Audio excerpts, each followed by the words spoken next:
শীতের একেবারে শেষের দিকে ডাল কেটে ব্লিডিং হার্টের চারা তৈরি করেছিলাম, সেটা আপনাদেরকে দেখিয়েছিলাম। এখন গাছটি অনেকটাই বড় হয়েছে, ফুলও চলে এসেছিল, তবে আমি ফুল রাখিনি, কারণ আমি চাইছিলাম মাথা কেটে কেটে 3-4টে ডাল বার করার। কারণ যেহেতু এটা লতানো গাছ, একটা ডালে ফুল হলে তেমন ভালো লাগে না। এর আগে আমার 2-3টে ডাল ছিল, আর সেরকমভাবেই গাছটা করার চেষ্টা করেছি। এই দেখুন, কুড়ি চলে এসেছে নতুন করে প্রতিটা ডালে ডালে, আর পাতাগুলো কতটা ফ্রেশ দেখুন, দেখতেও ভালো লাগছে, গাছের চেহারাও ভীষণই ভালো রয়েছে।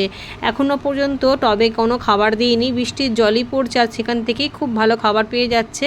আর এইটাতে দেখুন ফুল ফুটতেও শুরু করে দিয়েছে, যখন সম্পূর্ণ ফুটবে তখন দারুণ লাগবে দেখতে, গাছের চেহারা ঠেহারা দারুণ আছে। গাছটা 10 ইঞ্চি টবের মধ্যে রয়েছে, এখন আর টব চেঞ্জ করব না। বর্ষা থেমে গেলে তখন গাছে মিক্স খাবার দেবো, আর তারপর যদি মনে হয় তাহলে একটু বড় জায়গায় দিয়ে দেবো। আকাশটা দেখুন আবারও মেঘলা করে আসছে, দেখতে দেখতে আবারও বৃষ্টি শুরু হয়ে যাবে।